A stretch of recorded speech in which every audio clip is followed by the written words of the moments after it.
السلام علیکم ورحمۃ اللہ وبرکاتہ۔ محترم بزرگوں، دوستوں، عزیز ساتھیوں اور پیاری ماں بہنوں، اللہ تعالیٰ کی ذات سے قوی امید ہے کہ انشاءاللہ آپ تمام حضرات بخیر و عافیت ہوں گے۔ ہم اپنے سوالات اور ان کے جوابات کے سلسلے کی طرف بڑھتے ہیں، اور آج کی مجلس کا سب سے پہلا سوال کیا ہے فرقان آئیڈیاز نے۔ سوال یہ کرتے ہیں، السلام علیکم مفتی صاحب۔ وعلیکم السلام ورحمۃ اللہ وبرکاتہ۔ مجھے پیشاب کے بعد قطرے بہت زیادہ آتے ہیں، ٹیشو پیپر سے پوچھنے کے بعد قطرے نہیں آتے ہیں، تو کیا میں صرف اکیلے ٹیشو پیپر سے استنجا کر سکتا ہوں بغیر پانی کے؟ ان کو تکلیف اور پریشانی یہ ہے کہ جس وقت وہ پانی کا استعمال کرتے ہیں استنجا کے لیے، پیشاب کی نجاست کو صاف کرنے کے لیے، تو اس کے بعد لگاتار قطرے آتے ہیں، اور اگر ٹیشو کا استعمال کرتے ہیں، ڈھیلے کا استعمال کرتے ہیں، تو پھر بعد میں پیشاب نہیں آتا ہے، قطرے نہیں آتے ہیں۔ یہ بھی دراصل ایک بیماری کی قسم ہے۔ جس وقت ہمارے شرمگاہ کے اوپر ٹھنڈک لگتی ہے یا پھر وہ ٹھنڈک مثانے تک پہنچ جاتی ہے، تو پھر اندر سے پیشاب کے قطرے تیار ہوتے ہیں، وہ باہر آ جاتے ہیں۔ اس کا بھی آپ کے لیے ضروری ہے کہ پراپر علاج کرائیں، بہترین حکیم یا ڈاکٹر سے رابطہ قائم کریں۔ البتہ جب تک آپ کو یہ تکلیف ہے، مصیبت ہے، بیماری ہے، اور آپ کو اچھی طرح سمجھ میں آ رہا ہے کہ پانی کا استعمال نہ کرنے کی وجہ سے، صرف ٹیشو یا پھر ڈھیلے کے استعمال کرنے کی وجہ سے بعد میں قطرات نہیں آتے ہیں، تب آپ کے لیے جائز ہے، آپ کے لیے اجازت ہے کہ آپ صرف ٹیشو کا یا پھر صرف ڈھیلوں کا استعمال کریں۔ لیکن اس میں بھی ایک کنڈیشن ہے، اگر وہ پیشاب کے قطرے اپنی جگہ سے بہت زیادہ ادھر ادھر نہیں پھیلے ہیں، تبھی آپ ٹیشو کا استعمال کر سکتے ہیں، اور اگر پیشاب جہاں سے نکلتا ہے وہ اپنی جگہ کے ادھر ادھر حصے میں لگ چکا ہے اور وہ 1 درہم سے زیادہ نجاست بڑھ چکی ہے، تو پھر اس صورت میں آپ کے لیے صرف ٹیشو کا استعمال کافی نہیں ہوگا، بلکہ اس کے ساتھ ساتھ پانی کا استعمال بھی کرنا ضروری ہوگا۔ یہ کل 2 صورتیں ہیں، دونوں صورتیں آپ کے سامنے واضح ہیں۔ عرفان مسعود کا سوال یہ ہے، کہتے یہ ہیں کہ مفتی صاحب مجھے وسوسہ آتا ہے پاخانہ دھوتے ہوئے، اور اگر میں پاخانہ ٹیشو پیپر سے صاف کر لیتا ہوں تو کیا میری طہارت ہو جائے گی؟ اور اسلامی طریقے سے پاخانہ صاف کرنے کا طریقہ بتلا دیجئے، ٹیشو پیپر کے استعمال کا طریقہ بتا دیجئے تاکہ مجھے کوئی وسوسہ نہ رہے، آپ کی مہربانی ہوگی۔ دیکھیے، آپ نے شرعی طور پر اور سنت طریقے پر استنجا کرنے کا طریقہ پوچھا ہے، اور نبی کریم صلی اللہ علیہ وسلم نے ہمیں ہر ایک چیز سکھا دی ہے۔ کوئی بھی چیز ایسی نہیں ہے جس کے بارے میں نبی کریم صلی اللہ علیہ وسلم نے ہمیں راستہ اور طریقہ نہ بتلایا ہو۔ یہاں تک کہ کھانے پینے کے جو طریقے ہوتے ہیں وہ بھی، چلنے پھرنے کے جو طریقے ہوتے ہیں وہ بھی، ہماری زندگی کا ہر ایک شعبہ نبی کریم صلی اللہ علیہ وسلم کی مبارک تعلیمات سے بھرا ہے۔ اسی طرح جب آپ واش روم جاتے ہو، نجاست اور گندگی کو اپنے جسم سے نکال دیتے ہو، تو اس کے وقت صفائی کا جو طریقہ ہوتا ہے جسے ہم استنجا کہتے ہیں، وہ طریقہ بھی نبی کریم صلی اللہ علیہ وسلم نے امت کو سکھا دیا ہے۔ اور آپ کا طریقہ ایک ایسا طریقہ ہے جس کے مطابق اگر ہم عمل کرتے ہیں تو نہ صرف یہ کہ ہم سنت پر عمل کرتے ہیں، بلکہ پاکیزگی مکمل طور پر حاصل ہو جاتی ہے۔ پھر اس میں آپ کو کوئی بھی شک، وسوسہ اور وہم نہیں ہونا چاہیے۔ اس کے بارے میں دیکھیے، حکم یہ ہے کہ جب آپ پیشاب سے یا پھر پاخانے سے فارغ ہو جائیں، مکمل طور پر آپ کو اطمینان ہو جائے کہ آپ پیشاب کی نلی میں کوئی قطرہ نہیں ہے، پاخانے کی نلی میں کوئی نجاست اور گندگی نہیں ہے، یقین ہو جائے کہ اب نجاست مکمل طور پر خارج ہو چکی ہے، اس کے بعد آپ کو استنجا کا پروسیس شروع کرنا ہے۔ اب یہاں پر اگر آپ کے پاس پانی بھی ہے، ٹیشو بھی ہے یا ڈھیلا بھی ہے، تو اس صورت میں آپ کو پہلے ڈھیلے کا یا ٹیشو کا استعمال کرنا ہے، جو نجاست ہے، گندگی ہے، اس کو صاف کر لینا ہے۔ ٹیشو کے استعمال کے بعد پھر پانی کا استعمال کرنا ہے۔ اور اگر دونوں چیزوں میں سے کوئی ایک ہی آپ کے پاس ہے، ٹیشو نہیں ہے، صرف پانی ہے، تو یہاں پر آپ کو صرف پانی کا استعمال کرنا ہے۔ یا یہ کہ آپ کے پاس پانی نہیں ہے، صرف ڈھیلا ہے یا ٹیشو ہے، اور آپ صرف ڈھیلے یا ٹیشو سے اپنی طہارت حاصل کر لینا چاہتے ہیں، تو اس کا بھی طریقہ شریعت نے بتلا دیا ہے، آپ اس کا بھی استعمال کر سکتے ہیں۔ پانی کا استعمال کرنا اس وقت ضروری ہوتا ہے جب کہ آپ کی نجاست اپنے مخرج سے، یعنی جہاں سے پیشاب یا پخانہ نکلتا ہے، اس جگہ سے بہت زیادہ پھیلی ہوئی ہے، اس وقت ہی آپ کے لیے پانی کا استعمال کرنا ضروری ہوتا ہے۔ آپ نے کہا ہے کہ اگر آپ پخانہ صرف ٹیشو سے صاف کرنا چاہتے ہیں تو یہاں پر شریعت نے آپ کو اجازت دی ہے، لیکن کنڈیشن یہ رکھی ہے کہ وہ نجاست بہت زیادہ ادھر ادھر نہ پھیلی ہو۔ اگر وہ نجاست اپنی جگہ سے بہت زیادہ پھیل گئی، یہاں تک کہ 1 درہم سے زیادہ پھیلی ہے، تو اس صورت میں آپ صرف ٹیشو پر اکتفا نہیں کر سکتے، ٹیشو کے ساتھ ساتھ آپ کے لیے پانی کا استعمال کرنا بھی ضروری ہوتا ہے۔ الفیض خان رضوی کہتے یہ ہیں کہ مفتی صاحب، کیا ہم لوگ ہوٹل میں یا ڈھابے پر یا چھوٹی دکان پر ہم جب وہاں پر چائے پیتے ہیں یا پھر کافی وغیرہ پیتے ہیں تو وہاں پر جو پانی رکھا ہوتا ہے وہ پانی پاک ہوتا ہے یا ناپاک ہوتا ہے؟ کیونکہ اس کے بارے میں ہمیں وسوسے آتے ہیں کہ شاید وہ ناپاک ہو۔ دیکھیے، آپ کو بلا وجہ کسی بھی چیز کے بارے میں شک اور وسوسہ اور وہم پیدا نہیں کرنا ہے، کیونکہ شریعت نے ہمیں اس راستے پر چلنے سے روکا ہے۔ آپ اپنے گھر میں ہوں، اپنے پڑوسی کے یہاں ہو، کسی شادی میں یا کسی فنکشن میں ہو، یا پھر راستہ چلتے ہوئے کسی ڈھابے پر، کسی ہوٹل میں، کسی چھوٹی دکان میں یا کسی بڑی دکان میں رکے ہیں اور وہاں پر پانی موجود ہے، کھانے کی چیزیں موجود ہے، کافی موجود ہے، برتن ہے، تو کوئی بھی چیز آپ کے حق میں ناپاک نہیں ہوتی ہے جب تک کہ وہ چیز حقیقی اعتبار سے ناپاک نہ ہو۔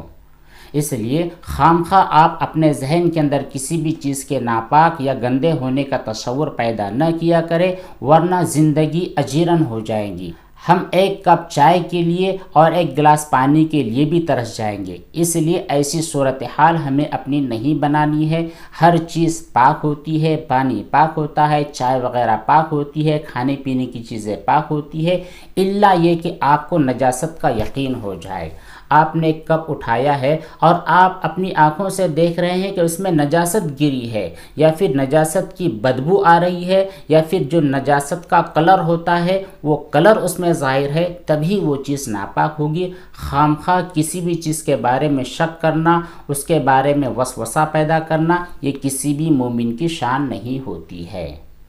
پٹھان الیاس قلم نوری صاحب کہتے ہیں، السلام علیکم مفتی صاحب، کلونجی کھانے کے فائدے کیا ہیں؟ نبی کریم صلی اللہ علیہ وسلم نے بہت ساری احادیث مبارکہ میں بیان فرمایا ہے کہ کالے دانے یعنی کلونجی کے دانے وہ ایسے ہیں جس میں موت کے علاوہ ہر بیماری سے شفا ہے۔ اس لیے چاہے کلونجی کے دانے ہو یا پھر کلونجی کا تیل ہو، اس میں بہت زیادہ ان گنت فوائد ہے، لیکن وہ تمام فائدے ہمیں اپنی عقل دوڑانے کی وجہ سے حاصل نہیں ہوں گے۔ اس کا معاملہ ڈاکٹریت سے ہوتا ہے، طب سے ہوتا ہے۔ اس لیے کلونجی کے اندر یقینی طور پر فائدہ ہے، لیکن کون سی کلونجی، کتنی مقدار میں، کون سے وقت میں، کس بیماری کے لیے کتنی مقدار میں استعمال کرنی ہے، اس کے بارے میں ڈاکٹر اور حکیم جو علاج تجویز کرے، جو راستہ بتلائیں، جو تیل بتلائیں، وہ انہی کے حساب سے اور ان کے بتلائے ہوئے طریقے کے مطابق ہی لینا ہے۔ ورنہ نبی کریم صلی اللہ علیہ وسلم کی اس حدیث مبارکہ کو آپ نے سن لیا کہ کلونجی میں بہت زیادہ فوائد ہے، یہاں تک کہ موت کے علاوہ ہر قسم کی بیماری آپ اس سے دور کر سکتے ہیں۔ آپ گھر پر چلے گئے، اتنی بڑی کلونجی لی اور کھا لی، تو اس کی وجہ سے سائیڈ ایفیکٹ بھی ہو سکتا ہے، کیونکہ جو اس کا طریقہ ہے یہ طریقہ احادیث مبارکہ میں مروی نہیں ہے۔ یہ طریقہ ہمیں حکیم حضرات اور جو ماہر ہے صحت کے اعتبار سے وہ لوگ بتلائیں گے، ان کے طریقوں کے مطابق کلونجی اور کسی بھی چیز کو استعمال کرنا ضروری ہوتا ہے۔ بہرحال کلونجی ایک بڑی فائدہ مند چیز ہے، نبی کریم صلی اللہ علیہ وسلم نے خود اس کا استعمال فرمایا ہے اور امت کو بھی استعمال کرنے کی تاکید فرمائی ہے، لیکن استعمال ڈاکٹروں کی رائے کے مطابق کرنا ہے۔ اسی طرح آپ کا دوسرا سوال ہے، کہتے یہ ہیں کہ مفتی صاحب وضو کرتے وقت کون سی دعا پڑھنی چاہیے؟ جب بھی آپ وضو شروع کریں تو بسم اللہ الرحمن الرحیم پڑھ لیں، اور جب وضو ختم ہو جائے تو پھر اشہد ان لا الہ الا اللہ وحدہ لا شریک لہ واشہد ان محمدا عبدہ ورسولہ اللہم اجعلنی من التوابین واجعلنی من المتطہرین۔ یہ دونوں دعائیں وضو کے شروع میں اور وضو کے آخر میں پڑھ لیا کریں۔ رفیعہ زینب کے کل 2 سوالات ہیں، جن میں سے نمبر 1 یہ ہے کہ اگر کوئی شخص خواب میں ایسا خواب دیکھے جس سے مزی آ جائے تو کیا غسل کرنا ہوگا صبح میں اٹھ کر؟ سوال نمبر 2 یہ ہے کہ اگر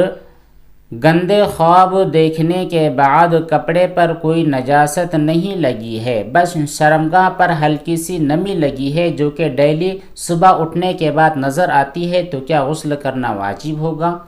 دیکھیے، نیند میں سے بیدار ہونے کے بعد آدمی کی کل 2-3 کنڈیشن ہوتی ہے۔ پہلی کنڈیشن یہ ہوتی ہے کہ کسی کو خواب یاد ہوتا ہے، اس کو یقین ہوتا ہے کہ میں نے خواب دیکھا ہے اور اس خواب کی وجہ سے کچھ نکلا ہے، اور جو بھی چیز نکلی ہے اس کے بارے میں اگر یقین ہوتا ہے کہ یہ منی ہے تو اس صورت میں آدمی پر غسل کرنا واجب ہوتا ہے۔ دوسری صورت یہ ہوتی ہے کہ آدمی نیند سے بیدار ہونے کے بعد اس کو پتہ نہیں ہوتا ہے کہ میں نے خواب دیکھا ہے یا خواب نہیں دیکھا، لیکن کپڑے کے اوپر کچھ اس کو نظر آتا ہے، اور وہ جو نمی یا پھر جو بھی تری نظر آتی ہے اس کے بارے میں اس کو یقین ہوتا ہے کہ یہ منی ہی ہے، تب اس کے اوپر غسل کرنا ضروری ہوتا ہے۔ لیکن جو نمی اس نے کپڑوں پر دیکھی ہے اس کو دیکھ کر اندازہ ہوتا ہے اور یقین ہو جاتا ہے کہ یہ منی نہیں ہے بلکہ مزی ہے یا ودی ہے، تو ایسی صورت میں غسل کرنا واجب نہیں ہوتا۔ اور اگر نیند سے بیدار ہونے کے بعد تینوں چیزوں کے بارے میں شک ہونے لگے کہ شاید یہ منی ہے یا شاید مزی ہے یا شاید ودی ہے، تو اس صورت میں احتیاطاً غسل کرنا ضروری ہوتا ہے۔ اور اگر نیند سے بیدار ہوا، اس کو خواب بھی یاد نہیں ہے اور کپڑے پر کوئی جو چیز لگی ہے نمی وغیرہ، اس نمی کو دیکھنے کے بعد اندازہ ہو رہا ہے کہ یہ منی نہیں ہے بلکہ مزی ہی ہے، تب بھی اس صورت کے اندر آدمی پر غسل واجب نہیں ہوتا ہے۔ ہاں، جتنی جگہ پر نجاست لگی ہے اگر وہ 1 درہم سے زیادہ ہے تو پھر انہیں دھو لے۔ اگلا سوال ہے عائشہ خان کا۔ السلام علیکم۔ وعلیکم السلام ورحمۃ اللہ وبرکاتہ۔ اگر کوئی اپلیکیشن آپ کو اپنے سارے فیچرز پریمیم میں دیکھنے کو دے رہی ہے اور آپ اتنی حیثیت نہیں رکھتے ہیں کہ آپ اسے بائی کر سکیں، اور اس کے علاوہ کوئی کریک ورژن ہے جسے آپ استعمال کر رہے ہیں، تو کیا اس کا استعمال کرنا حرام ہوتا ہے یا حلال ہوتا ہے؟ کریک ورژن میں آپ کو سارے فیچرز فری میں مل جاتے ہیں، تو کیا اس صورت میں ہم اسے استعمال کر سکتے ہیں یا پھر استعمال نہیں کر سکتے؟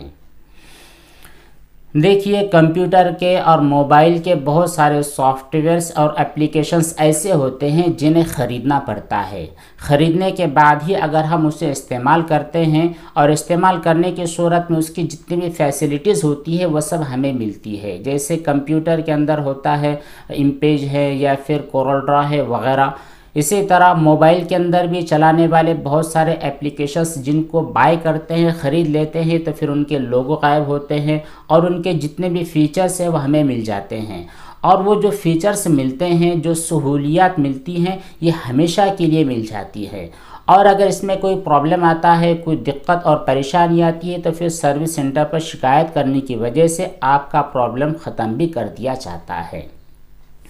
لیکن چونکہ عام طور پر یہ جو سافٹ ویئرس اور اپلیکیشنز ہوتی ہیں یہ بہت زیادہ مہنگی ہوتی ہے، ہر آدمی انہیں خرید نہیں پاتا ہے۔ جو آفیشیل لوگ ہوتے ہیں یا پھر کارخانے اور جو بزنس مین لوگ ہوا کرتے ہیں وہ اپنے بزنس کے لیے ان کو خریدتے ہیں، ورنہ عام لوگ جو ہوتے ہیں وہ اس کا پریمیم ورژن نہیں خریدتے ہیں بلکہ جو کریک ورژن ہوتے ہیں انہیں خرید لیتے ہیں۔ اور آپ نے یہ کہا ہے کہ کریک ورژن لینے کی وجہ سے اپنی پی سی میں ہو یا پھر موبائل میں چلانے کی وجہ سے تمام فیچرز ملتے ہیں، تو یہ بالکل صحیح نہیں ہے۔ جو کریک ورژن ہوتے ہیں، پہلی بات تو یہ ہے کہ وہ ہمیشہ کے لیے چل جائے، یہ بھی بالکل درست نہیں ہے۔ وہ کبھی بھی ختم ہو سکتے ہیں، کبھی بھی آپ کے سسٹم سے غائب ہو سکتے ہیں، یا پھر آپ نے جتنا کام کر رکھا ہے وہ کسی بھی وجہ سے ڈیلیٹ ہو سکتے ہیں، یا اس کے ساتھ کوئی حادثہ پیش آ سکتا ہے۔ ایسی صورت میں کمپنی کی کوئی گارنٹی نہیں ہوتی ہے کہ وہ آپ کی ہیلپ کرے اور آپ کا جتنا ڈیٹا گیا ہے یا پھر جتنا آپ کا کام برباد ہو چکا ہے اس کی ریکوری کر سکے۔ یہ کریک ورژن میں نہیں ملتا ہے۔ اب اس کے بعد چلتے ہیں اصل بات کی طرف۔ یہ جو کریک ورژن ہوتے ہیں اور جو پریمیم اپلیکیشنز اور سافٹ ویئرس ہوتے ہیں، ان دونوں میں فرق کیا ہوتا ہے؟ ایک آدمی ہے جس نے کتاب لکھی، اس کتاب کے لکھنے کے بعد وہاں پر اس نے لکھ دیا کہ اس کتاب کے تمام حقوق ریزروڈ ہے، یعنی اب اسے صرف ہم ہی چھپا سکتے ہیں اور اس کا جتنا بھی فائنینشیل فائدہ ہوگا، نفع ہوگا، یہ ہم ہی اٹھائیں گے، ہمارے علاوہ کسی بھی آدمی کے لیے اجازت نہیں ہے کہ وہ ہماری کتاب کو یا پھر ہماری کتاب میں سے کوئی مواد لے کر اس کو چھپائے اور اس کا فائدہ اٹھائے۔ یہ ہوتا ہے حقوق طبع، جس کے بارے میں فقہائے کرام کا اختلاف ہے۔ بعض لوگوں نے کہا ہے کہ حقوق طبع جو ہوا کرتا ہے یہ ویلڈ نہیں ہوتا ہے، یعنی اگر آپ نے کوئی چیز چھپوا دی ہے تو چھپوانے کے بعد کوئی دوسرا آدمی اگر چھپوانا چاہتا ہے تو وہ باقاعدہ آپ سے اجازت لینے کا مجاز نہیں ہوتا ہے، وہ خود سے بھی چھپوا سکتا ہے۔ اس کے بارے میں فقہا کا اختلاف ہوا ہے، بعض لوگوں نے اجازت دی ہے، بعض لوگوں نے اجازت نہیں دی ہے۔ اب یہ جو کمپیوٹر یا لیپ ٹاپ وغیرہ میں اور موبائل میں جو سافٹ ویئر ہوتے ہیں، جو پروگرامز ہوتے ہیں، اور ان پروگراموں کے جو اصل سافٹ ویئر ہوتے ہیں، یہ چونکہ بہت زیادہ مہنگے ہوتے ہیں، ہر شخص اس اصل سافٹ ویئر کو اور پریمیم کو نہیں خرید سکتا ہے۔ جو لوگ اصل سافٹ ویئر کا مثل تیار کر کے، یعنی جو اس کا کریک ورژن تیار کر کے بیچتے ہیں، تو بیچنے کی وجہ سے ان کا بیچنا بھی حلال ہوتا ہے، اور جو لوگ خریدتے ہیں اور خرید کر اپنے پی سی میں، اپنے سسٹم میں یا اپنے موبائل میں چلاتے ہیں، ان کے لیے ان کا چلانا بھی بالکل جائز ہوتا ہے، درست ہوتا ہے۔ اور یہ جو کمپنیاں ہوتی ہے جو کریک ورژن بیچتی ہیں یا کریک ورژن کر کے وہ مارکیٹ میں اتارتی ہے، ایسی کمپنیوں کے اوپر بھی جو اصل کمپنیاں ہوتی ہے جنہوں نے سافٹ ویئر تیار کیا ہے، ان کا کوئی آبجیکشن نہیں ہوتا، گویا کہ ایک طور پر ان کو اجازت بھی ہوتی ہے کہ تم لوگ ہمارے جو اصل سافٹ ویئر ہے اس کو کریک کر کے بازار میں اتار سکتے ہیں، بیچ سکتے ہیں۔ اسی طرح جو ڈپلیکیٹ سافٹ ویئرز ہوتے ہیں، جو کریک ورژن ہوا کرتے ہیں، یہ عام طور پر کام کرنے میں اپنے اصل سافٹ ویئر سے بہت جدا ہوتے ہیں۔ یہ لوگوں کی غلط فہمی ہوتی ہے کہ جو پریمیم ورژن ہوتے ہیں، کریک ورژن میں بھی وہی فیسلٹی ملتی ہے، یہ غلط فہمی ہے، ایسا نہیں ہوتا ہے، بلکہ یہ کبھی بھی خراب ہو سکتے ہیں، اور دوسری چیز یہ کہ اس کی کوئی گارنٹی وارنٹی بھی نہیں ہوتی ہے، بلکہ یہ صرف وقت گزارنے کے لیے اور تھوڑا سا اپنا کام نکالنے کے لیے ایک جگاڑ ہوا کرتا ہے۔ اس لیے آپ کی بتلائی ہوئی صورت میں اگر کوئی آدمی کریک ورژن خریدتا ہے یا پھر کوئی کمپنی کسی سافٹ ویئر کو کریک کر کے فروخت کرتی ہے تو ان کا فروخت کرنا بھی جائز ہوتا ہے، اور جو لوگ انٹرنیٹ وغیرہ سے ڈاؤن لوڈ کر کے استعمال کرنا چاہتے ہیں یا پھر خرید کر استعمال کرنا چاہتے ہیں تب بھی کوئی حرج نہیں ہے۔ البتہ تقویٰ کا تقاضا یہ ہے کہ آپ کریک سافٹ ویئر کو استعمال نہ کریں، جو کریک ایپس ہوتے ہیں انہیں استعمال نہ کریں۔ تقویٰ کی بنیاد پر اگر کوئی آدمی استعمال نہ کرنا چاہے تو اس کی گنجائش ہے، ورنہ عام طور پر فتویٰ یہ ہے کہ آپ کریک ورژن کو استعمال کر سکتے ہیں۔ ان کے استعمال کرنے کی وجہ سے آپ کے کاروبار پر یا پھر آپ کے بزنس پر کوئی بھی ایفیکٹ نہیں ہوتا ہے۔ اگلے دو سوالات۔ السلام علیکم مفتی صاحب، آج کل کے دور میں مسکین لوگوں کو کہاں ڈھونڈا جائے جن کو کفارے کی رقم دی جا سکے؟ دوسرا سوال، کیا 10 مسکینوں کو 2 وقت کا کھانا ایک ہی وقت میں دیا جا سکتا ہے یا پھر شام کا کھانا الگ اور دوپہر کا کھانا الگ دینا ہوگا؟ صغرا شاہ، دیکھیے آپ نے قسم کے کفارے کی رقم کی ادائیگی کے بارے میں اور ان کے مستحقین لوگوں کے بارے میں سوال کیا ہے۔ اگر آپ نے یہ سوال کیا ہے کہ غربا فقراء کو ہم کہاں تلاش کریں، تو یہ بالکل آسان چیز ہے، بالکل آسان راستہ ہے اور آسان طریقہ ہے۔ جو لوگ صاحبی حیثیت نہیں ہوتے ہیں، یعنی جو لوگ غریب، فقیر، مسکین، محتاج ہوتے ہیں، اور ان لوگوں کو سمجھنا بالکل آسان ہے جن کے اوپر زکوٰۃ واجب نہیں ہوتی ہے، جن کے اوپر قربانی واجب نہیں ہوتی ہے، یعنی جن کے فائنینشیل حالت بہت زیادہ خراب ہوتی ہے، وہ کھانے پینے کی بھی محتاج ہوتے ہیں، ایسے لوگ زکوٰۃ اور صدقات کے مستحق ہوتے ہیں۔ اور اگر آپ کے علاقے میں ایسے لوگ نہیں ہیں تو پھر آپ کے علاقے کے جو مدارس ہے وہ مدارس آپ کے صدقات کے، آپ کے زکوٰۃ کے مستحقین ہوتے ہیں۔ ایسے لوگ نہ ملے تو آپ اپنے رقم کو، چاہے وہ صدقے کی ہو یا زکوٰۃ کی ہو، اپنے مدرسوں کے اندر ضرور دے دیا کرے۔ یہاں پر کل 2 فائدے ہوتے ہیں، مدرسوں کے بچوں کی کفالت بھی ہوتی ہے اور دوسرے علم دین کی اشاعت اور ترویج کا ثواب بھی ملتا ہے۔ تو بہرحال آپ اپنے ارد گرد کے اپنے آس پاس میں رہنے والے غریب لوگوں کو تلاش کرے، انہیں دے دے، اور اگر لوگ نہیں ہیں تو پھر مدارس میں رقم کو پہنچا دے۔ دوسری چیز یہ کہ غرباء کو دونوں وقت الگ الگ کھانا دینا ضروری ہے، تو یہاں پر دونوں چیزیں آپ کے پاس موجود ہے، دونوں بھی آپشن کے ساتھ آپ کام کر سکتے ہیں۔ بہتر تو یہ ہے کہ صبح میں بھی دیا جائے، صبح میں پیٹ بھر کر کھانا دیا جائے اور شام میں بھی دیا جائے، اور اگر آپ ایک ہی وقت میں 10 مسکینوں کو یہ کہہ کر کے 2 وقت کا تمہارا کھانا ہے، یعنی صبح کے لیے 2 روٹیاں آپ نے دی ہے، شام کے لیے 2 روٹیاں دی ہیں، سالن دیا ہے، چاول وغیرہ دیے، تو یہ بھی آپ کے لیے درست ہے۔ لیکن جو پہلا والا طریقہ ہے کہ صبح میں الگ دے، شام میں الگ دے، یہ زیادہ بہتر ہے، لوگوں کو تازہ کھانا ملے گا۔ اگلا سوال پٹھان الیاس قلم نوری صاحب نے کیا ہے، کہتے یہ ہیں کہ السلام علیکم مفتی صاحب، ہمارے معاشرے میں بہت سارے لوگ اللہ تعالیٰ کو اللہ میاں کہتے ہیں یا اوپر والا کہتے ہیں، یہ کیسا ہے؟ اللہ رب العزت کی شان عظیم الشان ہے، ہمیں اللہ تبارک و تعالیٰ کا نام لینا ہے، عزت کے ساتھ، عظمت کے ساتھ لینا ہے۔ اب جن الفاظ کے ذریعے اللہ تعالیٰ کی عظمت ظاہر ہوتی ہے، ان الفاظ کے ذریعے اللہ تعالیٰ کو یاد کیا جا سکتا ہے۔ بہت سارے لوگ اللہ میاں کہتے ہیں، تو یہاں پر میاں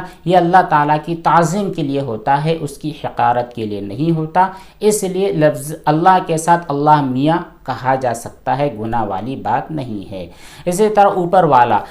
عام طور پر یہ جو غیر مسلمین حضرات ہوتے ہیں جو اللہ پر ایمان نہیں رکھتے ہیں، یہ لوگ اپنی بات چیت کے اندر وہ اوپر والا کہہ دیتے ہیں، تب بھی کوئی حرج نہیں ہے۔ کوئی مسلمان بھی اگر اوپر والا کہتا ہے اور اس کے دل میں اللہ رب العزت کی ذات ہوتی ہے، تب بھی کوئی حرج نہیں ہے۔ خیر، اللہ تعالیٰ کا نام لینے کے لیے بہت زیادہ بہتر ہے کہ ایسے ناموں کے ساتھ اس کو پکارا جائے جس میں اس کی عظمت ہو، جس میں اس کا احترام ہو۔ خود قرآن کریم میں اللہ تبارک و تعالیٰ نے ارشاد فرمایا، اللہ تبارک و تعالیٰ کے بہت سارے اچھے نام ہیں، آپ اسے اس کے اچھے ناموں سے یاد کیجئے۔ یہ تھے چند سوالات اور ان کے جوابات جو آپ کی خدمت میں پیش کیے گئے۔ اس کے علاوہ اور بھی بہت سارے سوالات ہیں، انشاءاللہ اگلی مجلس کے اندر ان تمام سوالوں کے جوابات ضرور دیے جائیں گے۔ اور اسی کے ساتھ ساتھ ہمارے بہت سارے دوستوں نے، بھائیوں نے، بہنوں نے دعاؤں کی درخواست کی ہے۔ کچھ لوگ پریشان حال ہے، بیمار ہیں، اور بہت سارے تقاضے ان کے ساتھ لگے ہیں،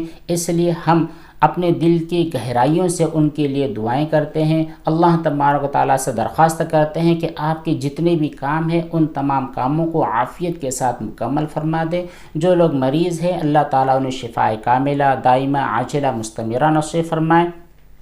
اسی طرح آپ سے بھی گزارش ہے کہ اپنے تمام بھائیوں بہنوں کے لیے خصوصی طور پر ان کے لیے دعائیں کرتے رہیں، اپنی دعاؤں میں یاد رکھا کریں۔ آمین۔ السلام علیکم ورحمۃ اللہ وبرکاتہ۔